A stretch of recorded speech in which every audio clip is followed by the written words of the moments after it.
Rickshaw 1 minute.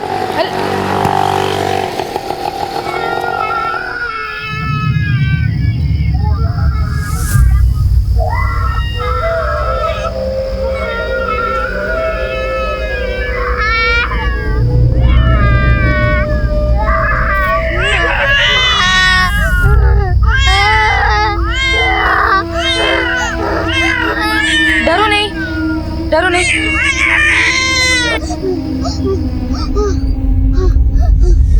बेटा डरो नहीं बेटा, आपके मम्मी पापा कहाँ हैं?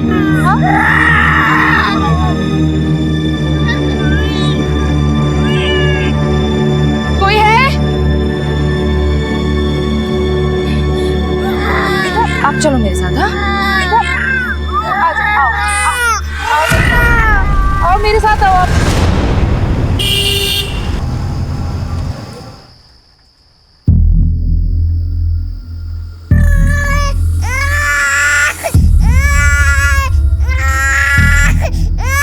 बस बस बस बस, ये लो बेटा, आप मैगी खाओ। हाँ हाँ जी, आ गई आ गई। दूध पीना, दूध पीना।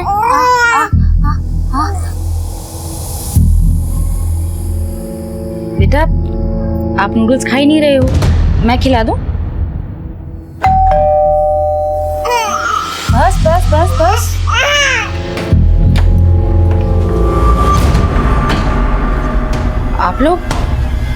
आप लोग यहाँ कैसे?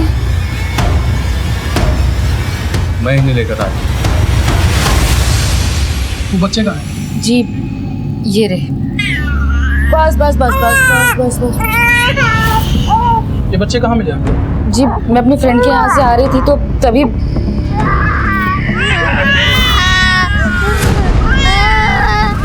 सर मैंने बहुत आवाज़ दी, लेकिन फिर क्या करती, बारिश होने वाली थी, मैं भी भीगती और बच्चे भी भीग जाते, इसीलिए यहाँ ले आई। सोचा पहले कुछ खिला दूँ, फिर आपको फ़ोन करने ही वाली थी मैं। आपको खिला दिया ना?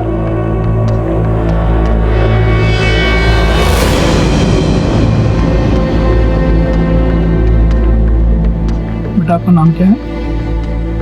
जी बच्चे बहुत ही डरे हुए हैं, मैंने भी पूछने की कोशिश करी लेकिन कुछ बोले ही नहीं। गिरीश एक काम करो, पूरे कमल नगर एरिया को छान मारो। मुझे लग रहा है अगर माँ बाप कहीं आसपास होंगे बच्चों के लिए जरूर परेशान होंगे, और आसपास के सभी पुलिस स्टेशन में मिसिंग रिपोर्ट भी चेक करो। एक बात और, बच्चे जहाँ पर मिले हैं अगर वहाँ पर सीसीटीवी है तो उसके फुटेज भी चेक करो। अब बच्चे को तैयार कर दीजिए, हम लोग इसे किसी एनजीओ में शिफ्ट कर देंगे। एनजीओ क्यों? आप उन्हें यही रहने दीजिए ना हमारे पास। अब मैं एक बैंक की एम्प्लॉय हूँ, आप मुझ पर ट्रस्ट कर सकते हैं। ठीक है, वैसे भी हमें किसी एनजीओ के बारे में पता करने में थोड़ा टाइम लगेगा, तब तक आप बच्चों को अपने पास रख सकते हैं। थैंक यू साहब, जल्दी पता लगाइएगा, मुझे आपके फ़ोन का इंतजार रहेगा। जी बिल्कुल। ये तस्वीर में कौन है? ये हमारी बेटी है, स्कूल के स्विमिंग पूल एक्सीडेंट में। I am so sorry.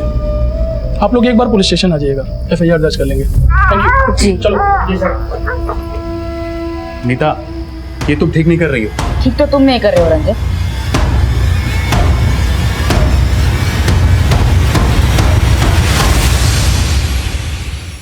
इन दोनों फोटो की जेरॉक्स करा के सारे शहर में पूछ लो। एक्सक्यूज मी सर, बच्चों के पेरेंट्स के बारे में कोई इन्फॉर्मेशन मिली? नहीं सर, अभी तक कुछ भी पता नहीं चल पाया। बच्चे नीता अवस्थी के घर पर है, हम एनजीओ से भी पता कर रहे हैं लेकिन उसमें थोड़ा टाइम लगेगा, इसीलिए फिलहाल बच्चों को उनके घर पर ही छोड़ दिया था। बच्चे वहाँ पर काफ़ी कंफर्टेबल है और फैमिली भी काफ़ी भरोसेमंद है सर। ठीक है, सभी पुलिस स्टेशन से अपडेट लेते रहो और स्टेट के सभी पुलिस स्टेशन से कांटेक्ट करो। हो सकता है ये लोग कहीं बाहर से आए, लेकिन इतने छोटे बच्चों को लावारिसों की तरह छोड़कर माँ बाप क्यों चले?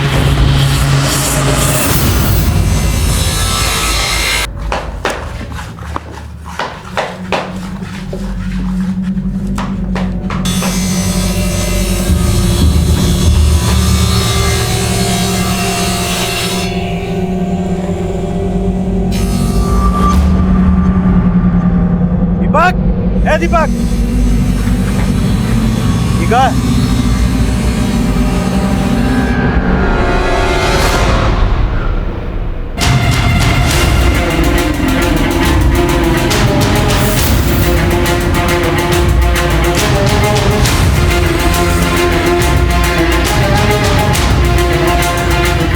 से हटिए।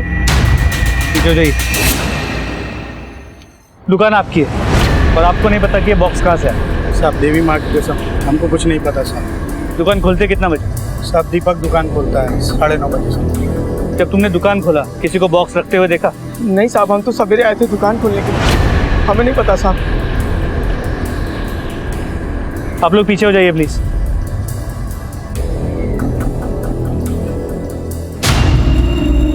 कमल, ये बॉक्स किसी कुरियर कंपनी का लगता है, इसका स्टैम्प भी। पता करो किस कंपनी का, पर ये भी पता करने की कोशिश करो इसका सेंडर और रिसीवर को। सर बॉडी के टुकड़े करके फेंके गए, मतलब मुमकिन है कि बाकी के टुकड़े भी यही कहीं फेंके गए हैं, क्योंकि कोई भी किलर अपने साथ बॉडी के पार्ट्स लेके घूमने का रिस्क नहीं लेता। आसपास चेक करो, कुछ मिलता है। सर बॉडी पार्ट्स को देखकर ऐसा लग रहा है कि ये पार्ट्स किसी औरत के हैं। आसपास के पुलिस स्टेशन में चेक करो, किसी औरत की कोई मिसिंग कंप्लेंट है, और जब तक बॉडी के बाकी पार्ट्स नहीं मिलते इन्हें फोरेंसिक भेज। सर कार्टन में मिले लाश के टुकड़ों से सनसनी फैल गई। पुलिस ने लाश के दूसरे हिस्सों को ढूंढने के लिए तलाश तेज कर दी। साहब मैंने फोन किया था। साहब इधर आइए। साहब साहब हम लोग इधर मछली पकड़ने आते हैं, आ जाए तो साहब ये दे।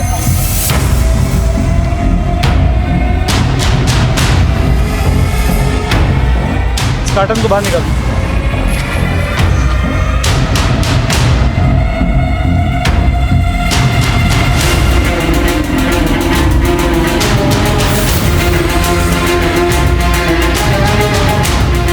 निकालो इसे। लगता है उसी बॉडी का टुकड़ा है जिसके टुकड़े हमें कल उस कारपेंटर के शॉप में मिले। सर लेकिन सिर नहीं मिला। जब तक सिर नहीं मिलता बॉडी पहचानना मुश्किल है। हो सकता है सिर को यहीं कहीं डिस्पोज किया, आसपास अच्छे से चेक करो, तो बॉडी को फोरेंसिक के लिए भेजो। सर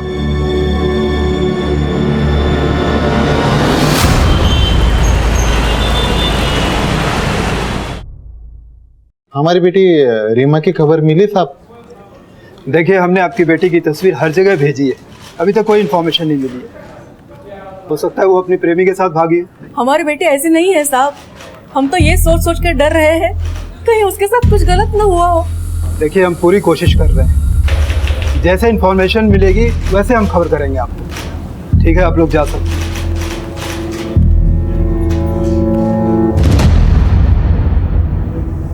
सभी थाने से इस लड़की की अपडेट लेते रहो। सर ये वो कार्टन है जो हमें कारपेंटर शॉप से मिला था, और ये हमें तालाब के पास से मिला। इन दोनों बक्सों में एक औरत की बॉडी के कटे हुए हिस्से मिले, और ये वो कपड़ों के चितड़े हैं जो उन बॉडी पार्ट्स पे जो मैच करते हैं। तो हो सकता है कि ये बॉडी पार्ट्स किसी एक ही औरत के।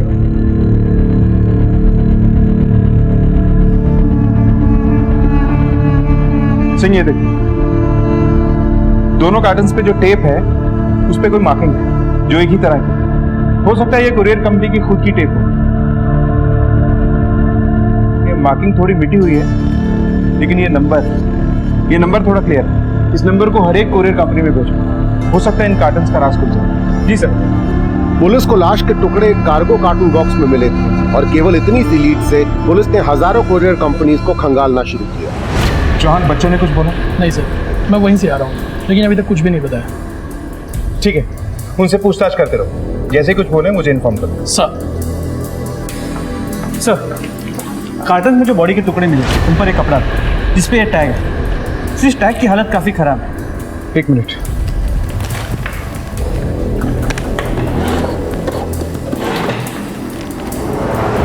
SHEEIA SHEEL।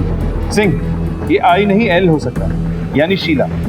पता करो कि शीला नाम से भी कितने ब्रांड हैं, और ये किसी बड़े डिजाइनर का ब्रांड नहीं लगता। इस पैमाने पे डिजाइनिंग करने वाली कई छोटी छोटी कंपनीज हैं, लेकिन शीला नाम पे जितने भी ब्रांड रजिस्टर्ड हैं सबके बारे में पता। और हाँ, एक ही जैसे कार्टन बॉक्स और इन कपड़ों के टुकड़ों से ऐसे लगता है कि ये बॉडी किसी एक ही औरत है। खैर, फॉरेंसिक रिपोर्ट से सब क्लियर हो जाएगा। तुम इस ब्रांड के बारे में पता करो। सर पुलिस को मिल रहे सारे सुराग बेहद ही मुश्किल और लंबी प्रक्रिया वाले थे, लेकिन पुलिस की मुस्तैद टीम पूरी सूझबूझ से अपनी तहकीकात को आगे बढ़ा रही थी।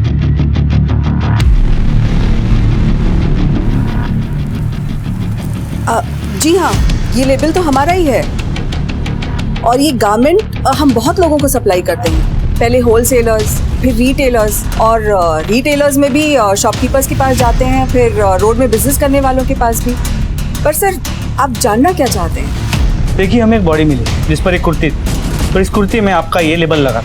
ये लेबल मैं आपको बता दूं कि हम 2 साल पहले बनाना बंद कर चुके हैं। हमने अपनी डिज़ाइन बदल दी है, और ये लेबल कुछ महंगे कुर्ते में ही लगते थे जो कुछ खास शहरों में हम बेचते हैं। ठीक है, हमें इन सारे शहरों की लिस्ट है और वहाँ के जो भी शॉपकीपर्स है, रिटेलर्स है, उनकी पूरी जानकारी चाहिए। जय, वो डीलर्स वाली लिस्ट लाना ज़रा।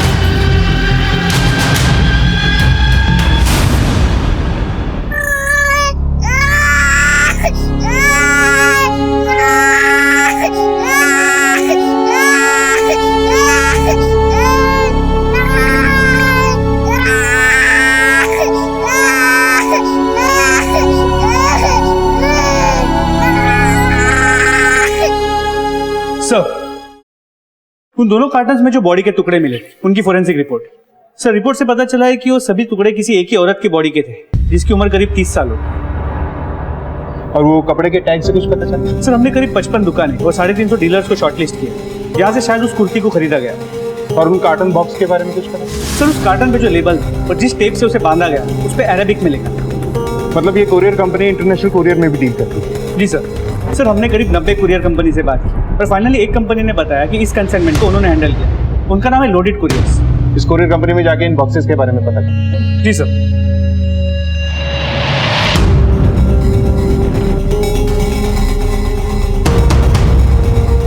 सर, ये नंबर उस कंसाइनमेंट का है जो यूएई से आया था। इसके सेंडर और रिसीवर दोनों नावेद अख्तर। इस नावेद अख्तर का एड्रेस दो। इसकी कंप्लीट रिपोर्ट चाहिए सर। लोडेड कुरियर कंपनी से पता चला है कि उस कार्टन के कंसाइनमेंट का सेंडर और रिसीवर दोनों एक ही आदमी थे। कोई नावेद अख्तर जो दिल्ली का रहने वाला है। चलो।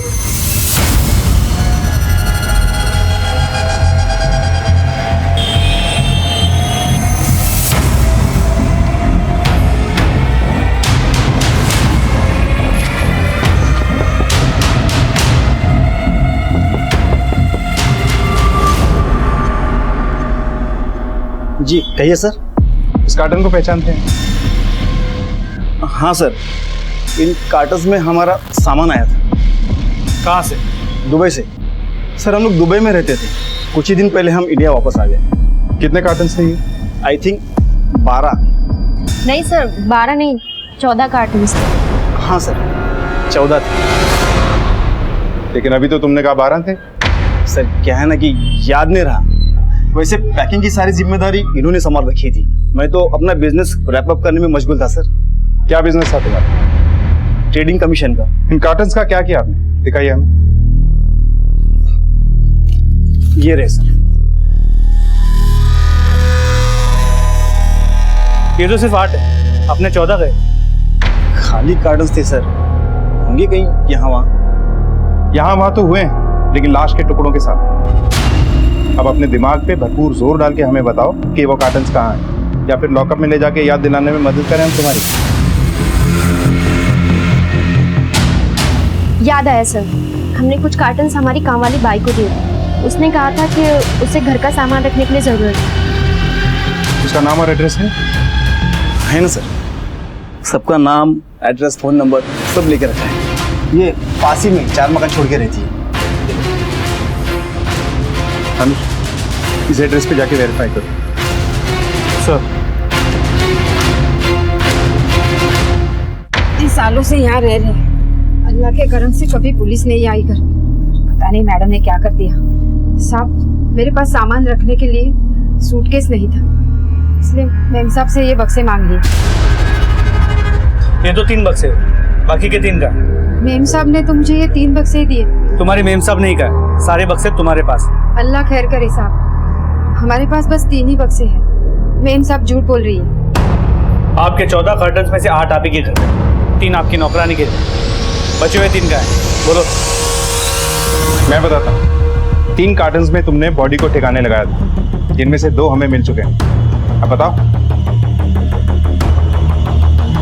हाँ सर, याद है सर। दुबई से इंडिया पहले मैं आया था और 1 हफ्ते बाद मन्नत आई थी, और यहाँ आने के बाद मानेसर में मेरा एक पुराना मकान है सर, उस मकान में कुछ पुराना सामान और ना इस्तेमाल होने वाला सामान उन्हीं कार्टून्स में पैक करके रखा।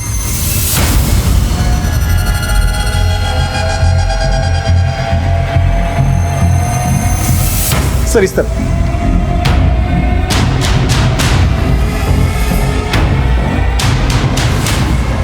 यहाँ तो ताला लगा है। चाबी है मेरे पास। खोलो।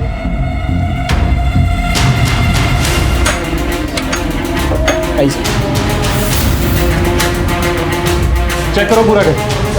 सर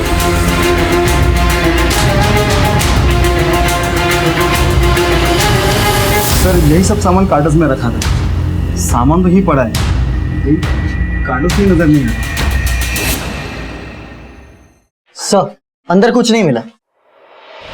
सर मैंने घर किराए पे दिया था, लगता है घर छुट्टी चले गए बिना बताए। नंबर है उसका? है ना sir? Wajid Khan. Number note करो। सर अनुज। 2-3 दिनों से देखा नहीं साहब। काफी शरीफ थे, उनके तो बच्चे भी।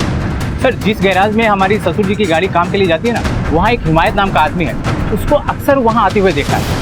हिमायत कर सर वो मस्जिद वाली गली में, किसी से भी पूछ लो।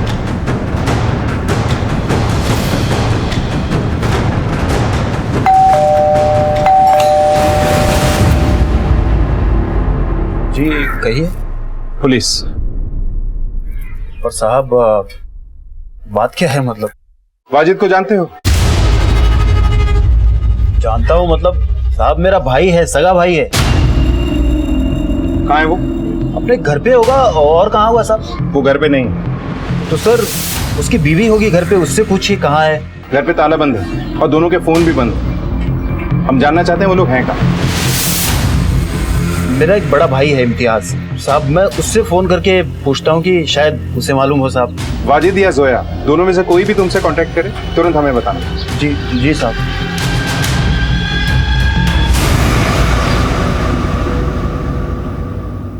हाँ जी, हाँ जी, क्या बात है? हाँ ये मम्मा वाली किसी है ना, है ना?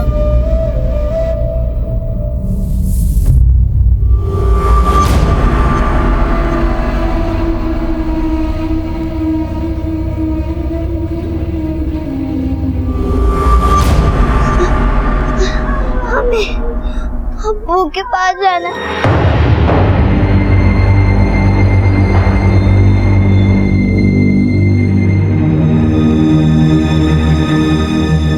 किसके पास जाना है बेटा? हमें अब्बू के पास जाना है। आपकी मम्मी, मतलब अम्मी कहाँ है? अम्मी अब्बू को लेके चली गई। ये तो मैं पुलिस को इन्फॉर्म करता हूँ। सर अभी अभी नीता अवस्थी के पति रंजन का फोन आया था। उसने कहा कि बच्चे ने ये बोला कि उसे अब्बू और अम्मी के पास जाना है। अब्बू? इसका मतलब ये बच्चे किसी मुस्लिम फैमिली से। और कोई इन्फॉर्मेशन? नहीं सर। सिंह तुम दोनों जाओ, बच्चों से पूछताछ करो, शायद इनकी फैमिली के बारे में देखिए। सर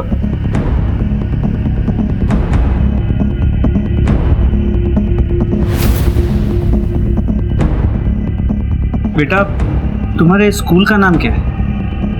मेरे स्कूल का नाम मॉडर्न। मॉडर्न क्या बेटा? मॉडर्न। बेटा तुम्हारा स्कूल है कहाँ? मॉडर्न।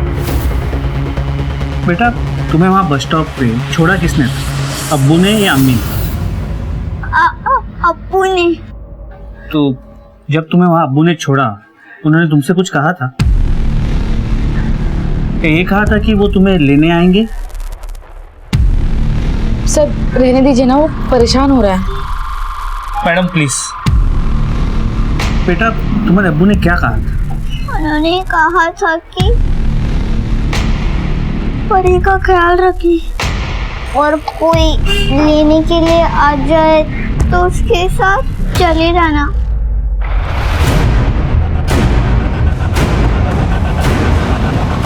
आप दोनों से थोड़ी बात करनी है, जरा बात करो। आप इन बच्चों को पहले से जानती है ना? नहीं सर, मैंने आपको पहले भी बताया। कि ये दोनों उस रात मुझे रोड पर मिले थे। फिर वो बच्चा ये क्यों कह रहा है कि उसके अब्बू ने कहा था उसे बस स्टॉप पे लेने कोई आएगा और उसके साथ चले जाना? मुझे नहीं पता था, हो सकता है सच में इन्हें कोई लेने आने वाला हो। लेकिन ये भी हो सकता है उन्हें लेने आप ही जाने वाली थी और उसके अब्बू ने आपको पहले से बता दिया। ये क्या बकवास है सर, मैं किसी को नहीं जानती। देखिए, हमने आपके बारे में सब कुछ पता कर लिया। आपके बच्चे के गुजर जाने के बाद आप एक दूसरा बच्चा चाहती थी, है ना? हर औरत चाहती है सर। लेकिन अब आप मेडिकली मां नहीं बन सकते, ये बात भी सच है। जी सच है। तो फिर ये हो सकता है कि आप ही ने इन बच्चों को खरीद लिया या फिर किडनैप कर लिया। ये क्या बकवास कर रहे हैं आप? सलामत एनजीओ को कांटेक्ट करो, सब बच्चों की कस्टडी ले लो। सर प्लीज मुझे मुझसे अलग मत कीजिए। देखिए वो यहाँ पर खुश है, वो बच्ची मेरी गोद में आके ऐसे चुप हो जाती जैसे अपनी माँ की गोद में हूँ। आप उन्हें ले जाकर उन पर जुल्म मत कीजिए प्लीज। सर खबरदार कोई नहीं लेकर। शहजाद इधर आओ बेटा, मेरे पास आओ। कोई नहीं, बच्चे को छोड़िए आप। रोको ना, रोको ना रंजन। नीता, वो हमारे बच्चे नहीं हैं, जाने दो उन्हें। यहाँ गुरुग्राम में जितने भी स्कूल के नाम में मॉडर्न आता है, वहाँ जाके इन बच्चों के बारे में पूछताछ करो, पता करने की कोशिश करो उनके माँ बाप का नाम क्या है और उनका एड्रेस क्या है। सर कोई लीड नहीं मिला अब तक। इस केस में हम किसी भी नतीजे पे नहीं पहुंच पाए। सिंह, इस केस को सॉल्व करने के लिए हमें वाजिद और जोया की हिस्ट्री को खंगालना होगा। वाजिद के भाइयों को एक बार फिर से बुलाओ, उनसे दोबारा से पूछताछ करें। साहब, मेरी फैमिली है, बेगम है, एक बच्चा है। और साहब, हम लोग महीने 2 महीने में एक बार ही मिलते हैं। रहते गुरुग्राम में ही है, पर घर बहुत दूर दूर है, तो आना जाना कम ही होता है। काम कहाँ करता है? फिलहाल तो कोई काम नहीं है साहब उसके पास, बेकार ही था वो। देखिए, वाजिद के घर से 3 बक्से गायब हुए थे, उनमें से 2 में हमें एक औरत की कटी हुई लाश मिली। हम जानना चाहते हैं कि वाजिद और जोया के आपसी रिश्ते कैसे? बहुत अच्छे रिश्ते थे साहब, उन्होंने तो लव मैरिज की थी।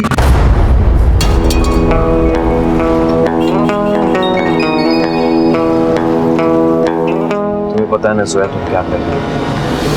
अगर मैंने घर छोड़ा है तो तुमने भी तो अपना घर छोड़ा है। हाँ जोया, लेकिन फिर भी। वाजिद, अब लेकिन की कोई गुंजाइश नहीं है। तुम्हें पता है ना कि मेरे घर वाले कभी भी हम दोनों को एक्सेप्ट नहीं करेंगे। और मेरे भैया तुम जानते हो ना कितने कट्टर हैं। उन्हें पता चलेगा ना तो हम दोनों को जान से मार देंगे। मैं तुम्हें बहुत खुशियां दूंगा। 5 साल पहले हमारे घर आए थे साहब।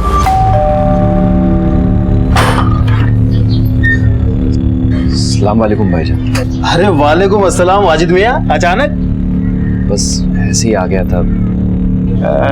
ये भाईजान, ये जोया है, अपने ही गांव की है। हम दोनों घर से भाग कर आए।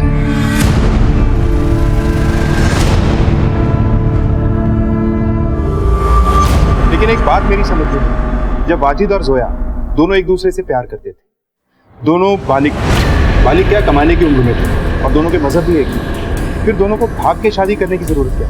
साहब, आपकी बात बिल्कुल सही है, लेकिन जोया ने मुझे खुद बताया था कि वो हिंदू धर्म से है। भाभी, मुझे आपसे कुछ बात करनी है। हाँ बोलो।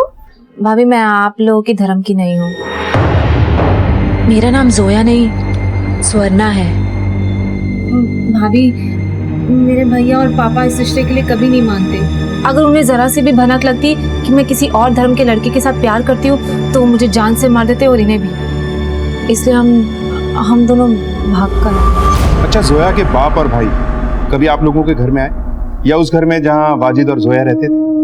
नहीं साहब, यहाँ तो कभी नहीं आए, पर जोया मायके जाने की जिद किया करती थी बार बार। रिश्ते ऐसे ही थोड़ी टूट जाते हैं साहब। आप लोगों ने आखिरी बार उन दोनों को कब देखा? साहब, जोया कुछ दिन पहले घर आई थी। भाभी, इसमें मैंने बच्चों का सारा सामान रख दिया है। मैं कल बच्चों को ले जाऊंगी अपने साथ। जोया, क्या बात है? तुम इतनी उदास क्यों लग रही हो? सब ठीक तो है ना? नहीं भाभी, कुछ भी ठीक नहीं है। इनकी नौकरी चली गई है, घर में पैसों की बहुत दिक्कत है। मैंने इन्हें 1000 बार समझाया कि मेरे घर से पैसे मंगवा लेते, लेकिन ये इतने खुददार है कि पैसा मंगवाना ही नहीं चाहते। लेकिन जोया, तुम्हारे भाई ने तो तुम्हें माफ नहीं किया है ना? मैं उन्हें मना लूंगी भाभी। खैर, मैं इन दोनों को छोड़कर जा रही हूँ। मैंने एक जगह नौकरी के लिए अप्लाई किया है, शाम को इंटरव्यू है। खुदा ने चाहा तो ये नौकरी मिल गई तो सब ठीक हो जाए। साहब, अगले दिन आके वो बच्चों को लेके चली गई और उसने ये भी बताया कि उसका इंटरव्यू बहुत अच्छा हुआ है।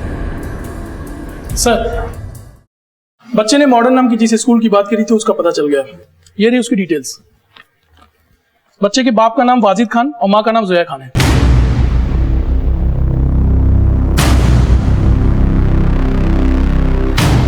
फोटोग्राफ दिखाओ सर।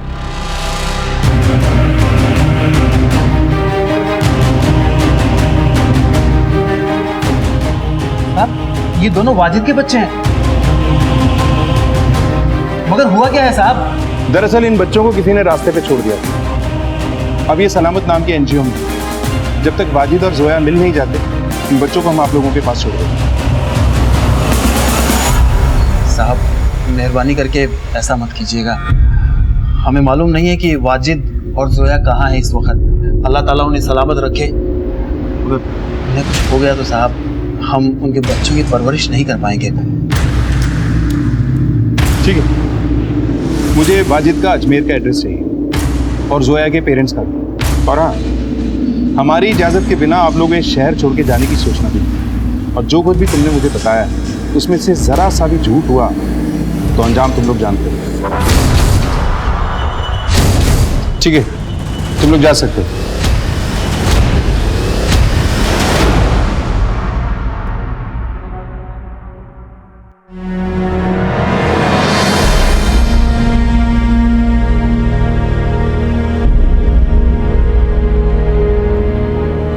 शहजाद,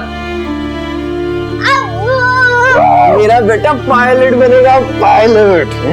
हाँ मैं पायलट बनूंगा और उड़ूंगा। अच्छा कैसे?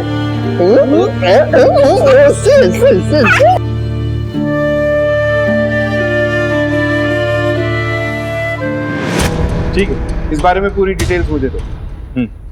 जय सर, अलीगढ़ पुलिस स्टेशन ने इस लड़की की फोटो भेजी। ये मिसिंग, इसका नाम रीमा है।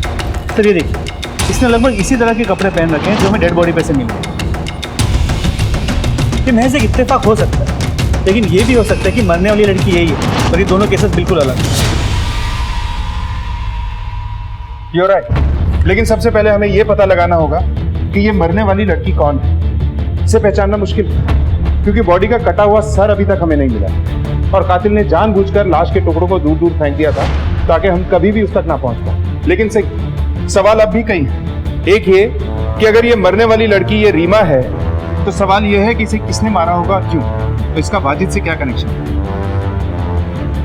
और अगर ये जोया है तो जोया और उसके पति को जोया के बाप और उसके भाई से जानकर खतरा था। तो कहीं ऐसा तो नहीं कि वाजिद को भी मार दिया गया, या ये भी हो सकता है कि वाजिद ने इन दोनों में से किसी एक लड़की को मारा और कहीं भाग गया। और अभी हम सिर्फ डीएनए टेस्ट से पता लगा सकते हैं कि ये बॉडी जोया की है या रीमा की। सही कह रहे हो।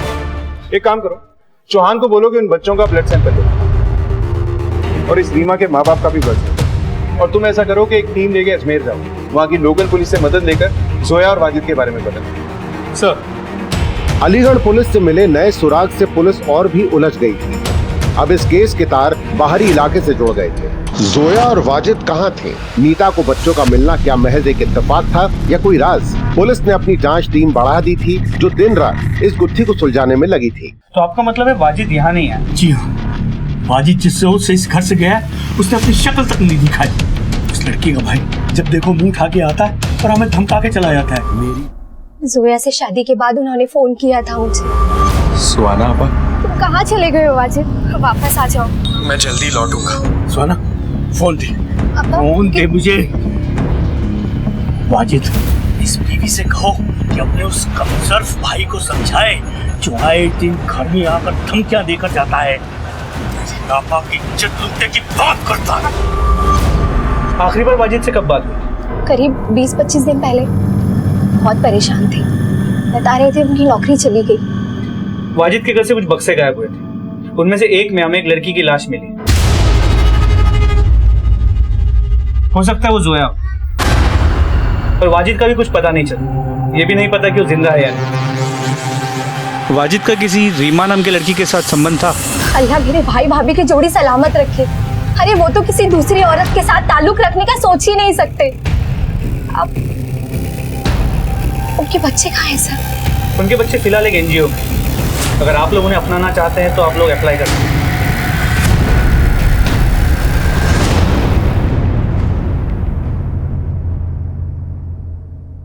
देखिए साहब, न तो हम ये जानते हैं कि वो लड़की कहाँ है और न ही हम जानना चाहते हैं।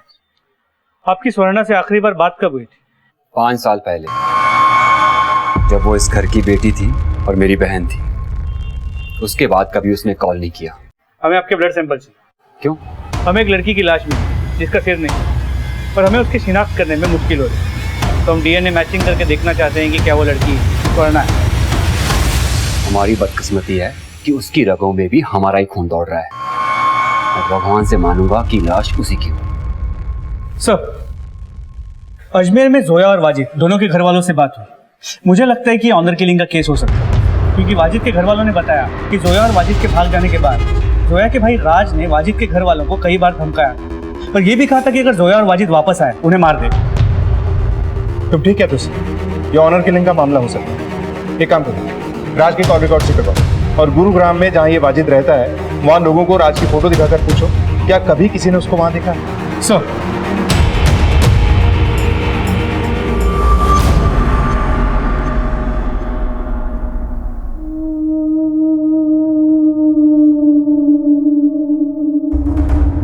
ये कपड़े तो मेरी बेटी के हैं साहब।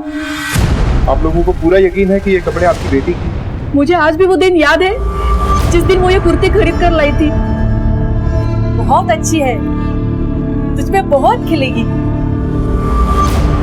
देखिए, हमें एक लड़की की कटी हुई लाश मिली, ये कपड़े उसी लाश पर से। इस बात को कंफर्म करने के लिए हमें आप लोगों का ब्लड सैंपल चाहिए। डीएनए मैच होगा तो ये बात कंफर्म होगी कि वो लाश आपकी बेटी रीमा की है। सर, आपने सही कहा। जोया के भाई राज की मोबाइल की लोकेशन 27 अगस्त और उसके 1-2 दिन बाद यहाँ गुरुग्राम में वाजिद के घर के आसपास की रही है। सर, ये देखिए। इस राज को उठाओ और सख्ती से पूछताछ करो। सर,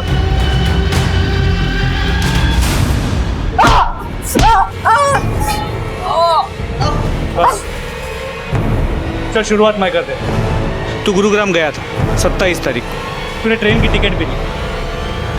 अब आगे की कहानी बोल। मैं स्वर्णा और उसके आशिक दोनों को मारना चाहता था। एक दोस्त ने मुझे उनका पता बता दिया था। उस दिन मैं उनके घर चला भी गया था, लेकिन वहां ताला लगा था। उसके बाद मैं रोज उनके घर जाता था, लेकिन घर लॉक्ड रहता था। राज, ये तो सिर्फ तेरी आधी कहानी है। तेरी आगे की कहानी मैं बताता। तू उनके घर गया, घर के अंदर भी गया, और तूने उन दोनों को मार दिया। जोया की लाश तुम्हें मिल गई। अब ये बता कि तूने वाजिद की लाश को कहाँ ठिकाने लगाया? बोल। काश मैं अपने हाथों से उन दोनों की जान ले सकता। उन्होंने कोई इतना बड़ा गुनाह नहीं किया था, सिर्फ जिससे प्यार किया उसी से शादी की। इसे तब तक अंदर रखो जब तक वाजिद का कुछ पता नहीं चलता। जैन सर, बच्चों की डीएनए रिपोर्ट आ गई थी।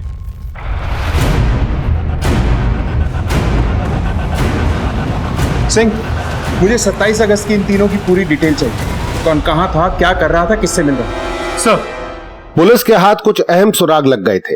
अब उनके शक और तफ्तीश का दायरा भी सीमित हो गया था। सर, एक इंपॉर्टेंट बात पता चली। क्या? हत्या वाली रात यानी 27 अगस्त को हमें जिस जिस जगह लाश के टुकड़े मिले थे, हर उस जगह पे एक टेम्पो को देखा गया सर। हमने टेम्पो के मालिक का पता भी लगा लिया। ये रही उसकी डिटेल्स। सर, रीमा की लीड मिली। उसका फोन अभी स्विच ऑन हुआ था। लगता है इस केस से बहुत जल्द पर्दा उठने वाला है, क्योंकि हमारी हरकत को देख के हत्यारे भी हरकत में आएंगे और कोई ना कोई गड़बड़ जरूर करेंगे। सब पे नजर बनाए रखो। और चौहान, इस टेम्पो के मालिक को उठा के लाओ और तुम रीमा को ट्रैक करो।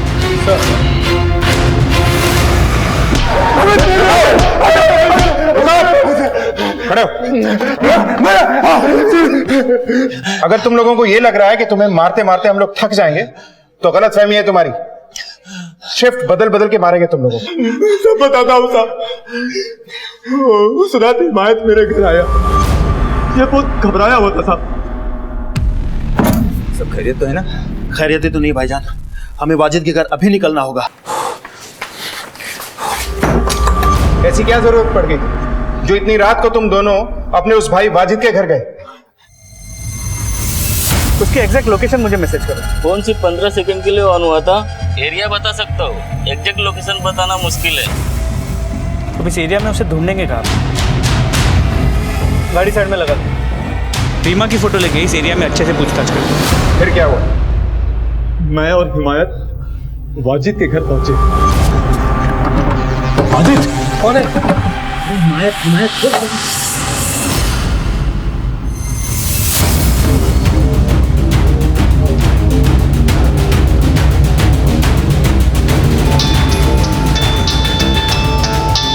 हाँ बोलो सर, उसने अभी फोन ऑन किया है।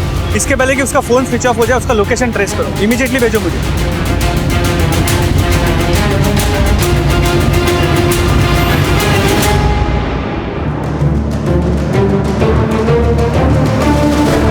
सुनो,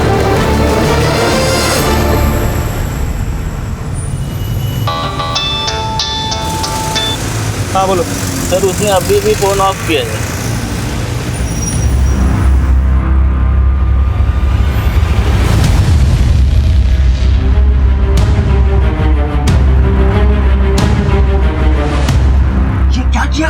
मेरे पास और कोई रास्ता नहीं था भाईजान। पागल हो गए? और बच्चे अंदर सोए, कैसे भी करके इसको ठिकाने लगा देते। भाईजान मुझे जेल नहीं जाना है, प्लीज प्लीज मुझे बचा लीजिए।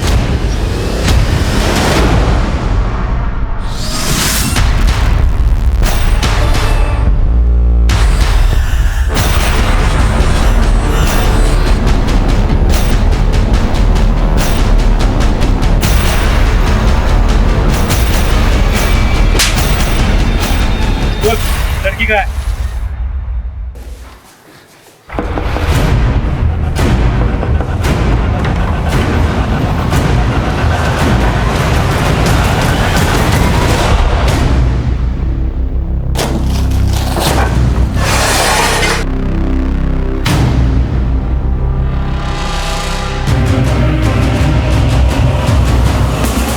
साहब, लाश को ठिकाने लगाने के लिए मैंने और हिमायत ने सिर्फ वाजिद की मदद की, हमने किसी को मारा नहीं साहब। भाईजान सच कह रहे हैं। तुम लोगों ने एक मुजरिम का साथ दिया, पुलिस से बात छुपा के इन्वेस्टिगेशन को गुमराह किया।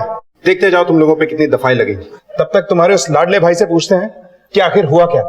साहब साहब साहब साहब Singh, sir please please please मत मारिए। चल वो, ये सब क्यों किया? वरना उल्टा लटका के मारूंगा। सर, मेरी और जोया की शादी हो गई थी, मैं उससे बहुत प्यार करता था। वो दूसरे धर्म के होने के बावजूद उसने हमारे मजहब में अपने आप को बहुत अच्छे से ढाल लिया था। उसके घर की माली हालत भी बहुत बेहतर थी हमसे। और यहाँ मैं 2 वक्त की रोटी के लिए दर दर भटक रहा था। नौकरी ढूंढ रहा था मैं, पर मिल नहीं रही थी। मैंने जोया से जो भी वादा किया था वो मैं पूरा नहीं कर पाया था, इसलिए दिन ब दिन वो गुस्सा हो रही थी मेरे ऊपर। वाजिद, सिर्फ प्यार मोहब्बत से घर नहीं चलता, घर चलाने के लिए बहुत सारी चीजें चाहिए होती है। तुम खुद तो काम नहीं करते, कम से कम मुझे तो काम करने दो। हाँ तो करो ना, मैंने कब मना किया तुम्हें? वाजिद, मैं सिर्फ अपने लिए नहीं इस घर के बारे में सोच रही हूँ। अरे यार तो सोचो ना, जाओ प्लीज, मेरा दिमाग खराब मत करो यार। मैं दिमाग खराब कर रही हूँ? मैं दिमाग खराब करूँ कि तुमने मेरा दिमाग खराब कर रखा है? तंग आ गई हूँ मैं इस घर में। रोज रोज की किटकिट की वजह से वो मेरे दिल से उतर रही थी। एक दिन दोस्त की शादी के सिलसिले में मैं चंपारण गया, तब मैंने रीमा को पहली बार देखा था। वो पहली नजर में मुझे पसंद आ गई थी और मैं भी रीमा को पसंद आ गया। मैं इसे सब कुछ सच सच बताने वाला था, लेकिन मैं डर गया था कि अगर इसे सब कुछ सच सच बता दूं तो ये मुझे छोड़ देगी। इसलिए मैंने एक दिन इसे गुरुग्राम बुला लिया, लेकिन हम दोनों को जोया ने साथ में देख लिया और वो मुझ पर बहुत गुस्सा हुई। वाजिद,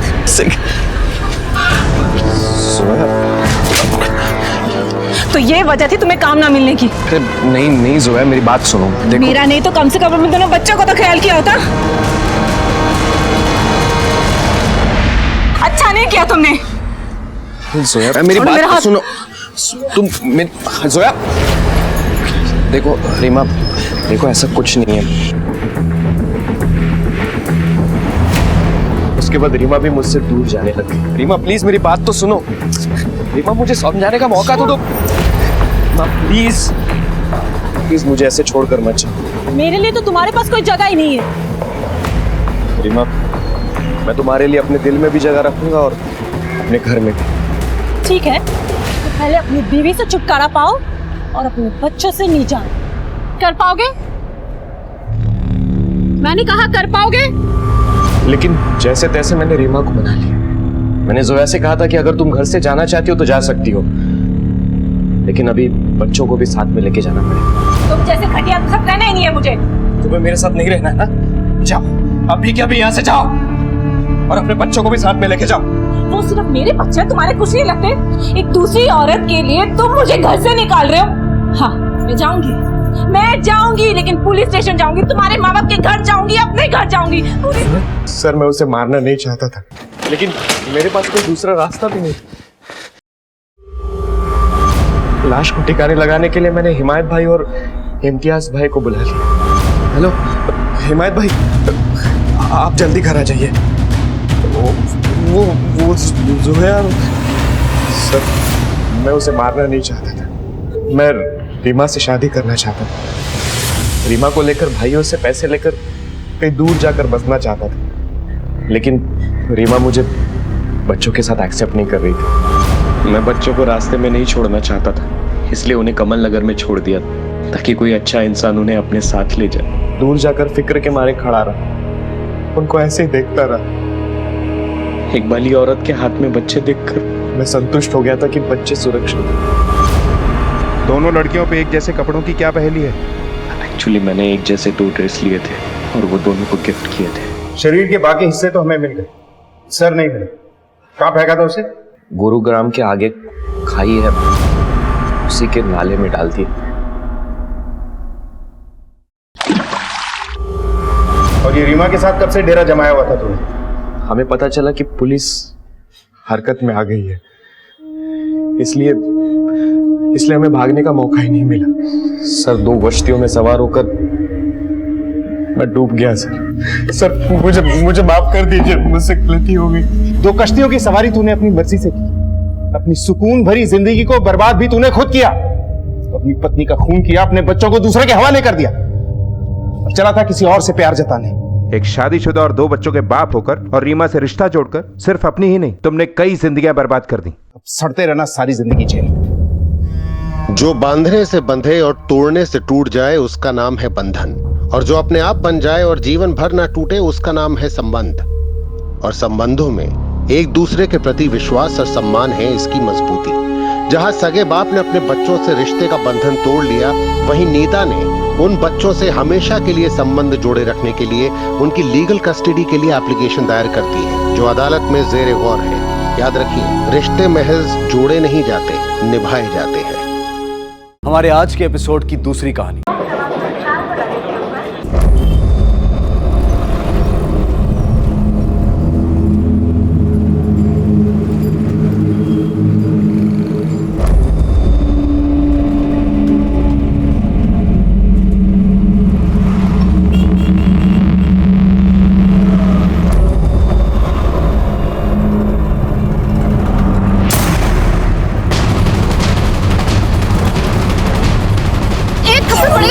की निकल जाएगी, देखिए समझा? मैंने कुछ नहीं किया, मैं तो बस जा रहा था यहाँ से। नहीं, अरे दोस्त, नहीं दोस्त, अरे मेरी बात मैंने नहीं किया।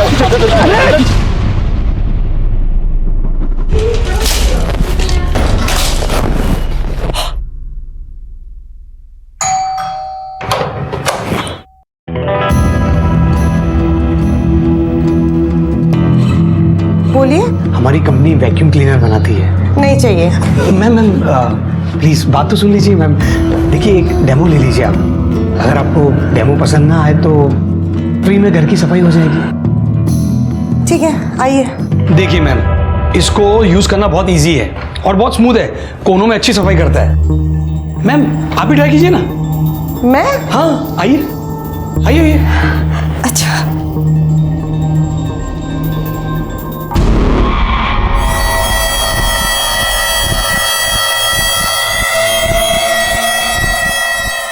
मैम आप गलत कर रही है। हाँ, मैं आपको सिखाता हूँ। हाँ, नहीं आप रखिए अपना हाथ, ये हाथ यहाँ पर और ये हाथ थोड़ा इधर, हाँ? और धीरे से, एकदम धीरे धीरे, एकदम स्मूथ। मैम, मैं आपको और बहुत कुछ सिखा सकता हूँ। बेडरूम में चले। बदतमीज! सुरेश! सुरेश! सुरेश! सुरेश कौन है? सुरेश! नहीं मैम, वो सुरेश! क्या हुआ? ये मुझे छेड़ रहा था। मैं छेड़ नहीं रहा था, मैं छेड़ नहीं रहा था, वैक्यूम क्लीनर अंदर कैसे आते? हर लड़की, हर औरत को हवस भरी नजरों से देखना एक प्रकार की मानसिक विकृति है जो बहुत सामान्य दिखने वाले लोगों के मन में दबी रहती है। पर यहाँ तो ये लड़का बेशर्मी की सारी हदें पार कर रहा था। इसे ना पिटने का डर था ना बेइज्जती का। आखिर ये लड़का था कौन और इसकी बदनीयती इसके साथ क्या करने वाली थी? आई, बाबा खुद तो चले गए पर मेरी जिंदगी बर्बाद कर गए। क्या जरूरत थी उन्हें गणेश को दहेज में इतना सब देने का वादा करने की? अब दिन रात वो मुझे मारता है। इस बात तो बोल के भेजा है, बिना पैसे लेके वापस आई तो मुझे जान से मार देगा। हाय, मैं अब क्या करूं? कहाँ जाऊं? मुझे कुछ समझ में नहीं आ रहा। अगर पूरी अपने मरे हुए बाप को कोसने से क्या फायदा? उनको थोड़ी मालूम था ऐसे अचानक चले जाएंगे और तेरे को ऐसे दुख देखने पड़ेंगे। आज तो कहा बहुत परवाह करता है ना अपनी बहन की।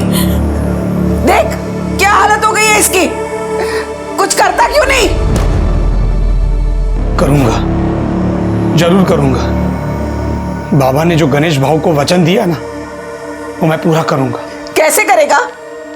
एक नौकरी तो तेरी टिकती नहीं। भाई, इसके लिए मुझे अपने आप को बेचना पड़ा ना तो बेचूंगा, पैसा लाऊंगा और वो भाऊ के मुंह पे 50,000 रुपया मारूंगा। 50,000? इतने पैसे कहाँ से लाएगा तू? तू टेंशन कैसा लगे तेज? तू इन सब में मत पड़ यार। देख अंकित, ये सब बातें बनाना और टाइम वेस्ट करना बंद कर। मैं बोल रही कोई अच्छा सा जॉब क्यों नहीं ढूंढ लेता तू? मेरे को पता है मुझे क्या करना है। तेरा लेक्चर सुनने को नहीं आया हूँ। मैं यहाँ पर आया था कि तेरे से मिलकर थोड़ा रिलैक्स हो जाऊंगा। उल्टा तूने मेरे को गुस्सा दिला दिया। अंकित, अच्छा आई एम सॉरी। मुझे बता, तेरा गुस्सा कम करने के लिए मैं क्या कर सकती हूँ?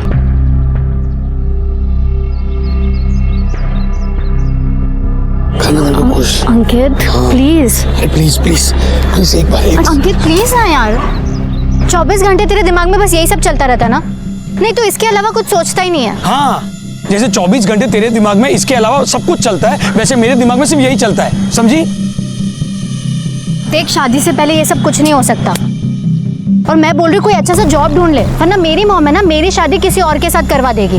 फिर तू देखते रहना मेरे सपने। अरे कुठे जातेस? रोज की कटकट।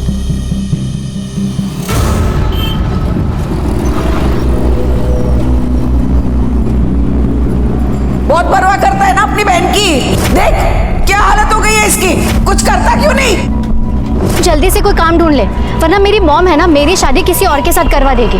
फिर तू देखते रहना हमारे सपने।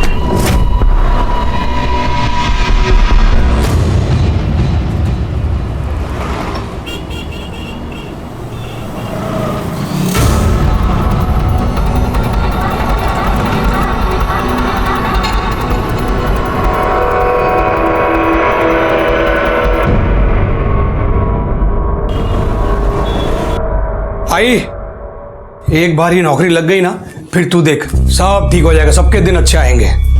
ठीक है, पकड़।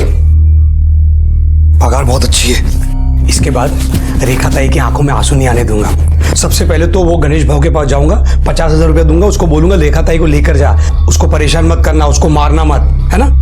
देव बापा सब ठीक करेगा। तू बस मेरे को अभी आशीर्वाद दे दे, लेट हो रहा है मेरे को। अरे हे काय आता? अरे गोड खा, दही साखर आहे, सर्व काम चांगलं होणार। ओके, चलो मैं निकलता हूं। चल चल चल चल।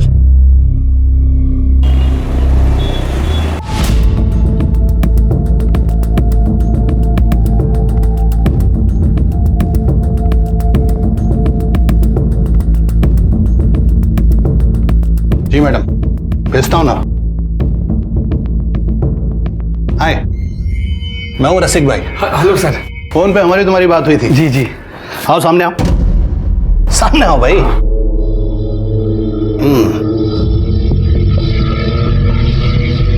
गुड, घूम के दिखाओ। जी, अरे घूम के दिखाओ भाई, घूम जाओ, घूम जाओ, घूम जाओ।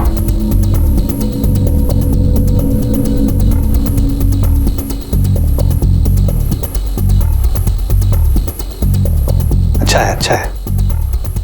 जरा वहां तक चल के दिखाओ, वहां तक जाओ और वापस आओ।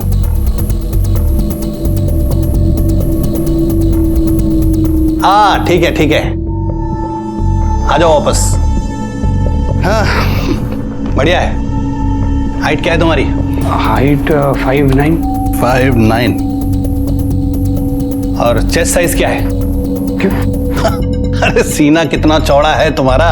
46 होगा। 46।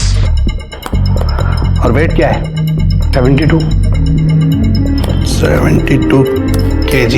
इधर आओ, अरे इधर आओ भाई। मैं वो आ जाओ, मुंह दिखाओ, मुंह खोलो और खोलो।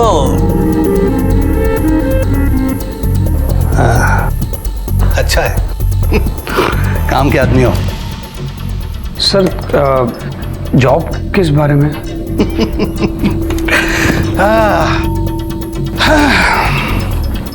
अंकित, हम निराश औरतों को खुश करने की सर्विस प्रोवाइड करते हैं। मुझे एक बात बताओ, औरतों और सेक्स के बारे में क्या ख्याल है तुम्हारा?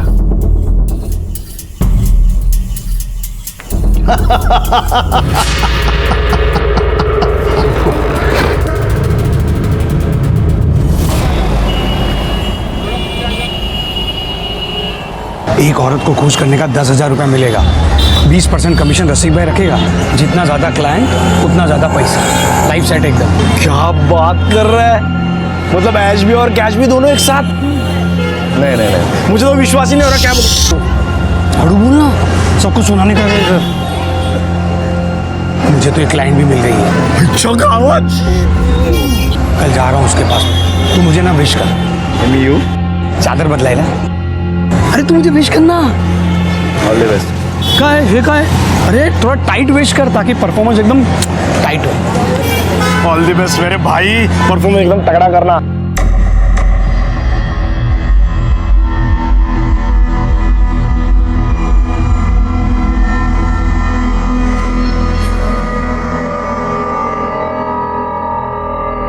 चलो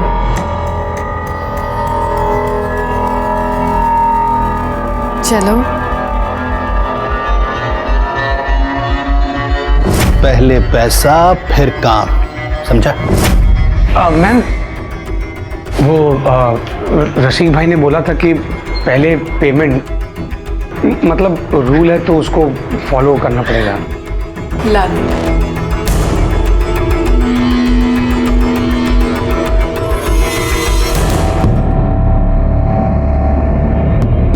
थैंक यू।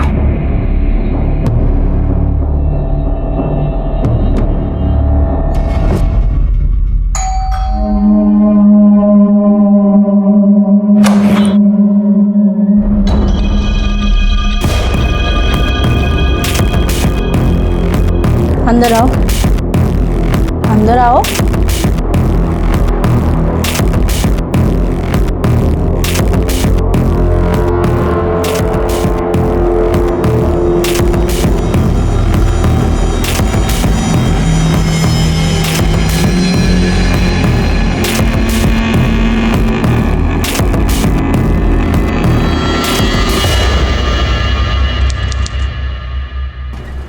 उससे तो तूने पक्का मना किया होगा। मना क्यों करूं? अरे काम है मेरा। इस बात के नोट मिलते हैं मेरे को, और मेरे को उससे कौन सी शादी करनी थी, है कि नहीं? अंकित सुनना यार, मेरी भी लगवा देना। रसिक भाई से बात करना प्लीज प्लीज, मेरे लिए बात करना। तेरे लिए बात करो? हाँ, क्या प्रॉब्लम है? अरे थोपड़ वक्त तुझा। अरे मतलब तेरा थोपड़ा देखना यार। देख इस लाइन में, स्पेशली इस लाइन में जो दिखता है ना वही बिकता है। कुछ भी। तू रसिक भाई से बात करना, बाकी का मैं देखता हूँ। अरे तू पागल हो गया क्या? अरे तू एक काम करना, कोई अच्छा सा जॉब ले ले, मतलब क्लर्क का या फिर डिलीवरी बॉय बन जा कहीं पे। ये तेरे बस का काम नहीं है यार, समझा? एक मिनट, आइए। हाँ आई बोल। हाँ नहीं, घर पे आ रहा हूँ मैं। पहले एक जगह से पेमेंट लेनी है। वो क्या कब आएगा ये? कितनी देर बैठूं और? ए क्या है? अभी आ रहा है तू? 1 घंटे से तेरा इंतजार कर रहा हूं, तू मस्त घूम घाम के आ रहा है। तुम्हारी काम से क्या था भाव? ये पकड़ो 25,000 रुपया। 25,000 बाद में देता हूँ।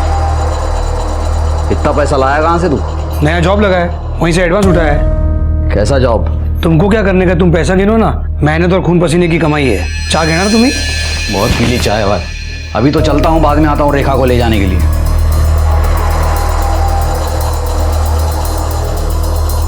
तूने मेरा घर बचा लिया, थैंक यू। ये पागल ताई है तू मेरी, तेरे लिए नहीं करूंगा तो किसके लिए करूंगा? ऐसा मत बोल, समझी ना?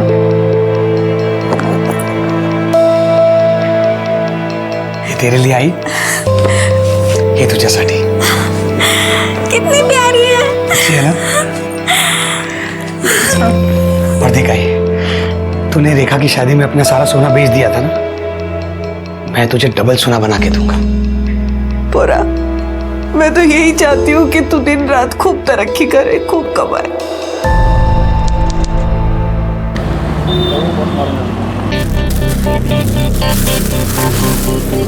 वाह अंकित, ये मेरे लिए है? ऑफ कोर्स तेरे लिए है, लेडीज परफ्यूम है इसका, मैं क्या करूंगा? हाँ लेकिन अंकित ये बहुत महंगा होगा। हाँ इसलिए इसको रखने की कंडीशन। कंडीशन क्यों? ये तू तभी लगाएगी जब हम एक हो जाएंगे। मतलब देखना, बाजू में एक अच्छा सा लॉज है, चलना एक होने के लिए चलते हैं। तू फिर से शुरू हो गया। ये ले, नहीं चाहिए मुझे परफ्यूम, तू रख। नहीं पागल, तेरे लिए। एक मिनट। हेलो, हाँ सर। हाँ सर, बस मैं अभी आता हूँ सर। Okay sir, okay. आप कहाँ जा रहे हो? मला एक क्लाइंट मीटिंग है, मैं तुला नंतर भेटतो। हाँ? अरे पर अंकित ऐसे कैसे तुम? अरे मैं मिलता हूँ तुझे, चल बाय। अच्छा सुन, इसे तू बिना कंडीशन के रख सकती है, तेरे लिए। Okay, love you.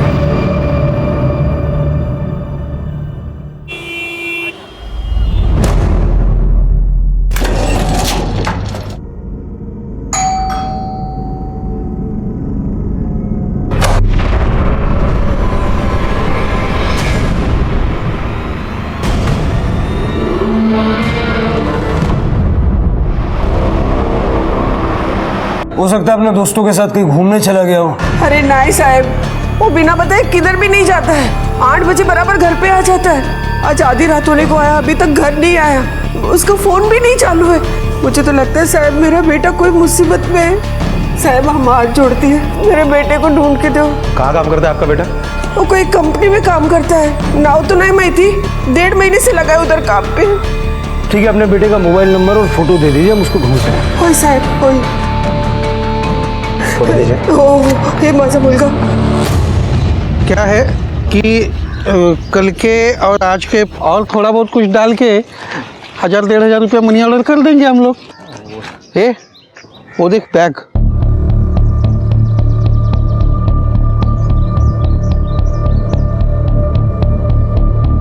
चल देखते हैं उसमें क्या है। चल चल चल चल, रुक। कोई नहीं है।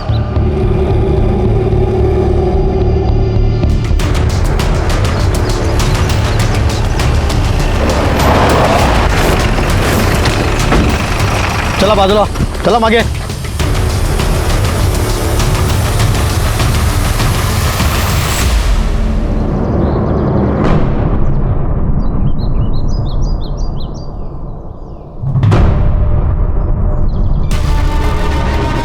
सर ये तो वही लड़का है जिसकी माँ कल पुलिस स्टेशन में मिसिंग कंप्लेंट लिखवाने आई थी। अंकित नाम है इसका। बॉडी को बाहर निकाल।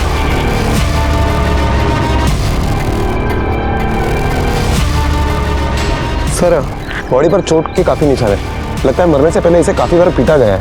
मौत की वजह तो पोस्टमार्टम के बाद ही पता चलेगी। बेटे जरा बगा आसपास काय मिलता का। Okay sir. बॉडी को सबसे पहले किसने देखा था? मैंने। हम लोग काम पर जाने के लिए रोज इधर से ही गुजरते हैं। आज जब हम यहाँ आए तो देखा यहाँ एक सूटकेस पड़ा है। हमने जब देखा तो एक लाश। रोज का रास्ता तुम्हारा?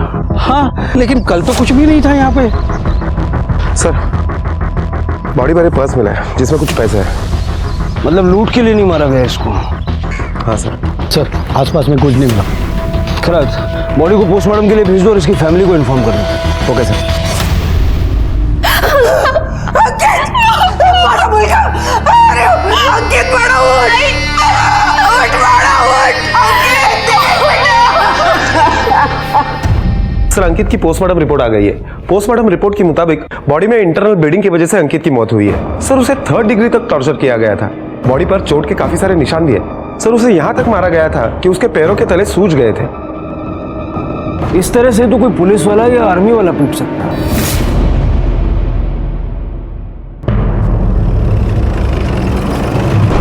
उसने हमें बताया नहीं कि वो कहाँ काम करता था, लेकिन हाँ उसकी पगार अच्छी थी। कुछ दिनों से बहुत खुश था, सबको बहुत खुश रखता था। कितनी चिंता थी उसको मेरी और आई की। बोलता था हमें फिर कभी दुखी नहीं होने देगा। और सबको दुख देकर चला गया। आप शादीशुदा हैं? आपके हस्बैंड की नजर नहीं आ रहा। वो उनका एक्सीडेंट हो गया है और पैर में फ्रैक्चर है, इसलिए आ नहीं पाए वो। अंकित का किसी से कोई अफेयर था? नहीं मालूम सर, उसने कभी नहीं कुछ इस बारे में बताया। किसी से कोई लड़ाई झगड़ा दुश्मनी? दोस्तों के बारे में तो पता होगा ना? उसका एक ही दोस्त है, बेस्ट फ्रेंड, संतोष कामड़ी। खैरात संतोष कामड़ी को पुलिस स्टेशन बुलाओ। रेखा का पति अंकित के गायब होने से लेकर अब तक कहीं नहीं दिखा। वो वाकई बेड रेस्ट पे है या मामला कुछ और है? सर ये संतोष। बस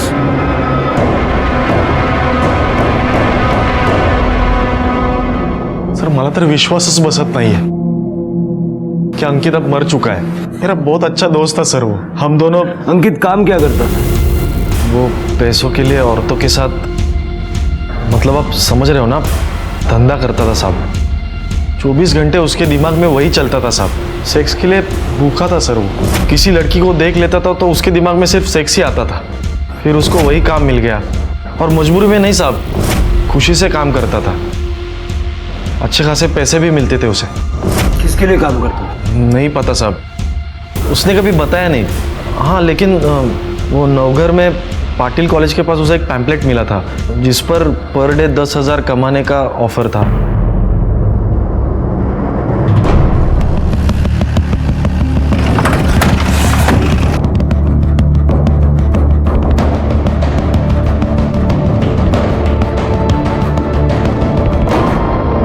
सर ये देखिए, शायद ये हो सकता है।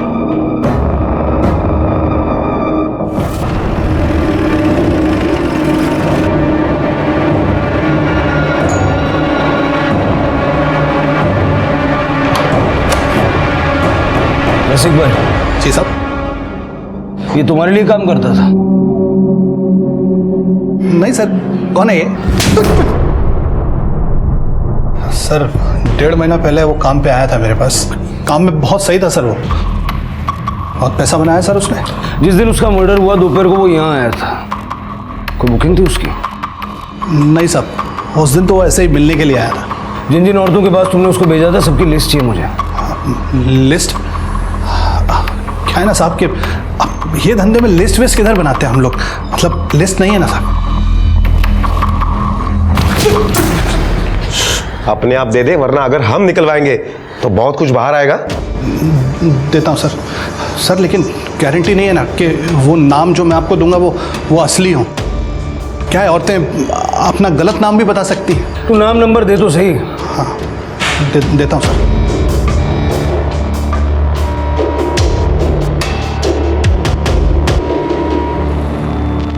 प्रोस्टिट्यूशन के चार्ज में अरेस्ट करो इसे। खैरात सर साहब, सर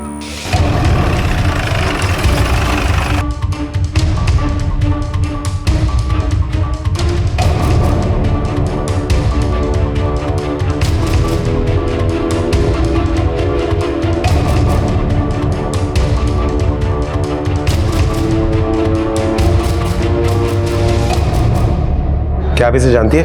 किसी ने इसका मर्डर कर दिया है। कुछ बता सकती है इसके बारे में?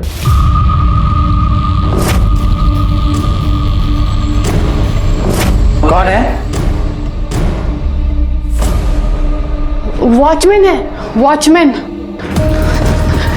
सर मैं इसके बारे में कुछ नहीं जानती। सर प्लीज आप जाइए यहाँ से। मेरे हस्बैंड को इसके बारे में कुछ नहीं पता सर। मेरा घर बर्बाद हो जाएगा सर, प्लीज आप जाइए ना। मैं नहीं जानती कौन है ये। मैंने आज तक कभी इसकी शक्ल नहीं देखी। मैं एक शादीशुदा औरत हूँ। मैं अपने पति के अलावा किसी और के बारे में सोच भी नहीं सकती हूँ।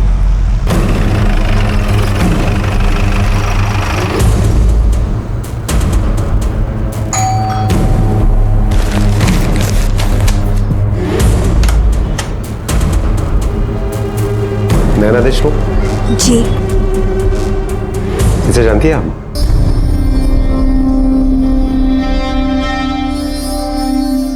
आप अंदर आइए। जी बैठिए।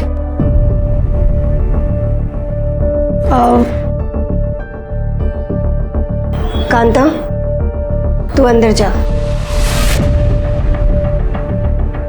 सर वो एक बार यहाँ आया था। एक्चुअली एक बार मैं उसके साथ कैजुअल सेक्स में इन्वॉल्व हुई हूँ। सर एक विडो हूँ मैं। 10 साल पहले ही मेरे पति गुजर गए। तो एक औरत की अपनी फिजिकल नीड होती है। मेरी अपनी कुछ ज़रूरतें हैं। इसके बारे में और कुछ जानती हैं आप? यही कि एक पेड सेक्स वर्कर है और एक बार यहाँ आया था। कब आया था? अब ऐसे एग्जैक्ट डेट तो मुझे नहीं पता, पर हाँ 1 महीने पहले आया होगा। काम से आया था, ज़्यादा बात नहीं हुई, फिर वो चला गया। उसके बाद वो आपसे कभी नहीं मिला? क्योंकि जिस दिन उसका मर्डर हुआ उसके मोबाइल की शाम की लोकेशन यहाँ लोखंडवाला की है। सर तो मैंने आपको बताया ना कि वो एक पेड सेक्स वर्कर है। हो सकता है वो कहीं और गया हो। सर अंकित की कस्टमर होना तो छोड़ो, लेकिन कुछ लेडीज ने तो उसे पहचानने से भी इनकार कर दिया, और जिन्होंने पहचाना उनके पास ऐसा कुछ भी नहीं है जो वो हमें बता सके। खरक मुझे ये मामला बदलेगा लगता है। हो सकता है कि इनमें से किसी औरत को वो ब्लैकमेल कर रहा था या फिर ऐसा ही कुछ। सर अंकित को जिस तरीके से पीटा गया था वो तरीका तो क्रिमिनल्स के खिलाफ सच उगलवाने के लिए हम इस्तेमाल करते हैं। पता करो अंकित के आसपास जितने भी लोग हैं उनमें से किसी का पुलिस या आर्मी से कोई कनेक्शन है क्या? Okay sir.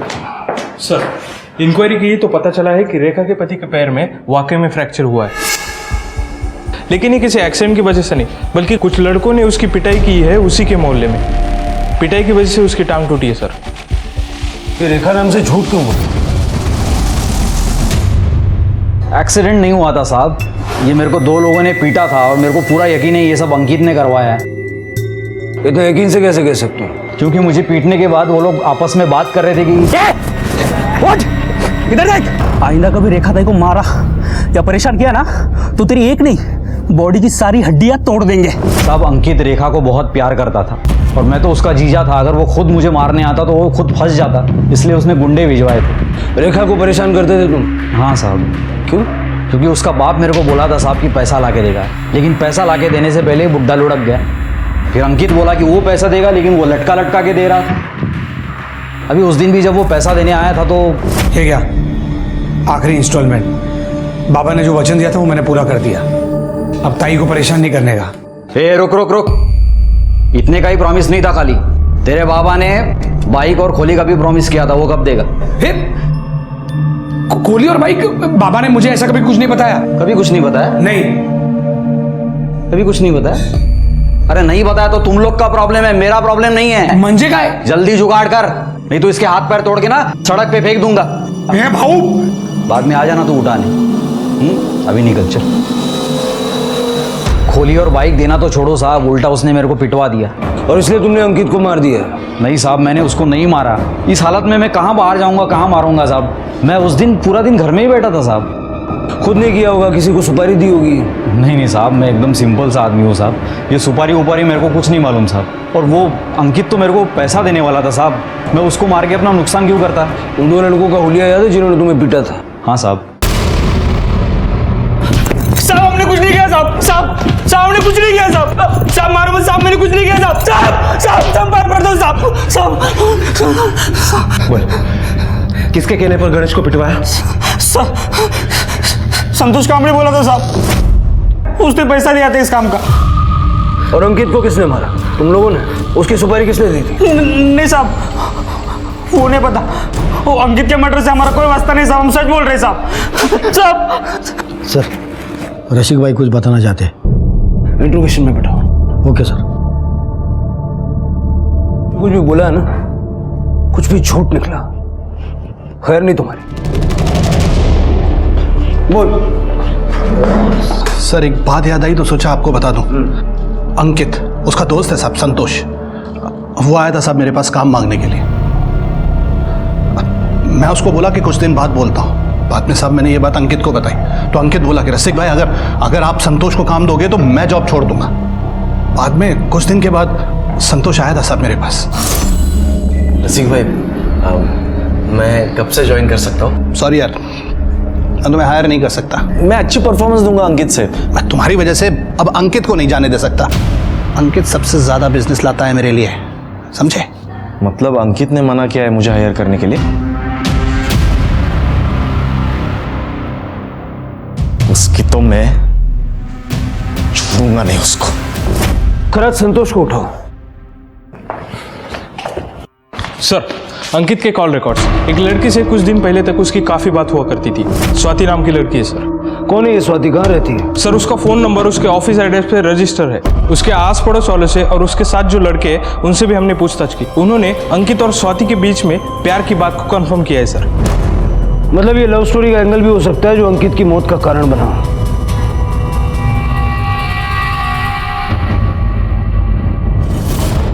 जल्द से जल्द स्वाति को पुलिस स्टेशन ले आओ। सर, गणेश का बैकग्राउंड चेक किया?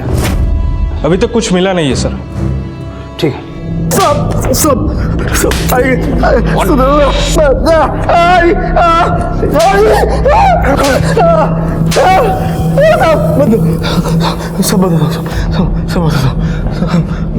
मैंने अंकित को नहीं मारा साहब, मेरा बहुत अच्छा दोस्त था वो। मैंने नहीं मारा साहब उसको, मैं भी पैसा कमाना चाहता था साहब।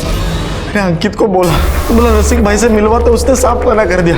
तो मैं चुपके रसिक भाई के घर गया, उसके पीछे पीछे रसिक भाई को पूछा तो उन्होंने बोला कि अंकित ने मना कर दिया है मुझे हायर करने के लिए। तो मुझे गुस्सा आया था साहब, झगड़ा हुआ था हमारा, लेकिन वो बात उधर ही खत्म हो गई थी साहब। बात तो खत्म हो ही जाएगी क्योंकि तूने अंकित को ही खत्म कर दिया। अगर तू किराए के गुंडों से गणेश को पिटवा सकता है तो एक्सपर्ट हायर करके अंकित को मरवा भी सकता है। नहीं साहब, वो अंकित ने ही बोला था गणेश को पिटवाने के लिए। और रेखा ताई को बहुत पीटता था गणेश, बहुत मारता था, और अंकित ही नहीं चाहता था कि उसका नाम सामने आए। बहुत अच्छा दोस्त था ना तू अंकित का। तो ये भी जानता होगा कि उसकी गर्लफ्रेंड थी।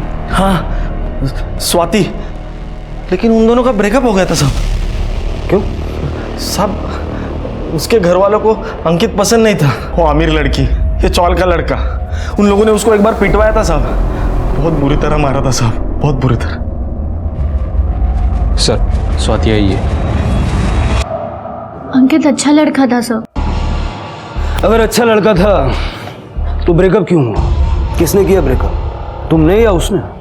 सर वो मेरी मॉम को हमारे बारे में पता चल गया था। वो अंकित को बिल्कुल पसंद नहीं करते थे।